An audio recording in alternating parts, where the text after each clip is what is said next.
बात बिहार की।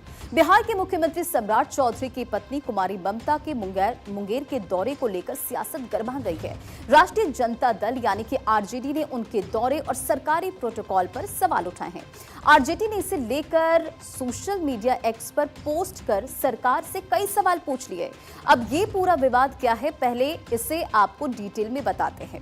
दरअसल मुख्यमंत्री सम्राट चौधरी की पत्नी कुमारी ममता चौधरी हाल ही में मुंगेर जिले के तारापुर, असरगंज और संग्रामपुर इलाके के दौरे पर थी।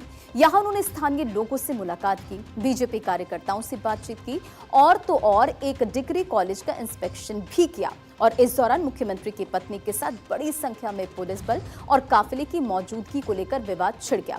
आरजेडी ने इस पूरे मामले पर अब निशाना साधा है और सोशल मीडिया प्लेटफॉर्म एक्स पर पोस्ट करते हुए आरजेडी ने सरकार पर कई सवाल उठाए। आरजेडी ने अपने पोस्ट में लिखा कि मुख्यमंत्री सम्राट चौधरी की पत्नी कौन है, कौन से संवैधानिक पद पर हैं और किस नियम के तहत उन्हें सरकारी प्रोटोकॉल दिया जा रहा है। उनके साथ इतनी गाड़ियों का काफिला और पुलिस बल क्यों चल रहा है और एसपी उनके काफिले में क्यों चल रहे हैं। मुख्यमंत्री की पत्नी किस अधिकार से शिक्षण संस्थानों का निरीक्षण कर रही हैं? क्या बिहार के शासन प्रशासन का काम अब परिवार के लोगों को सौंप दिया गया? क्या सरकार के भीतर अलग से किचन कैबिनेट चल रही है? ये तमाम सवाल आरजेडी ने पूछे हैं। आरजेडी ने यह भी आरोप लगाया कि विपक्षी नेताओं की सुरक्षा कम कर मुख्यमंत्री के परिवार को ज्यादा सुरक्षा दी जा रही है। मुख्यमंत्री जी की पत्नी की काफिला अब तो जगजाहिर हो गई। एसपी भी उस काफिले में हैं, उस काफिले में एसपी भी हैं, आला अधिकारी भी हैं।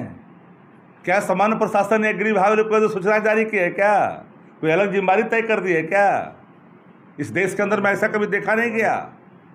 जनता दल यूं काहे चुप्पी बांधा है, काहे मुंह पर ओढ़नी लगा करके बैठा हुआ है।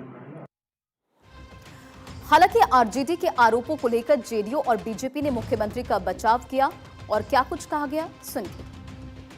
आदरणीय ममता चौधरी जी एक समाज सेवी हैं और जनहित के मुद्दों को समाज के सामने रखते रहती हैं। तो इसी क्रम में जब वो एक स्कूल में पहुंचती हैं तो स्थानीय एसपी और डीएम जैसे विभिन्न अधिकारी भी वहां पहुंचते हैं।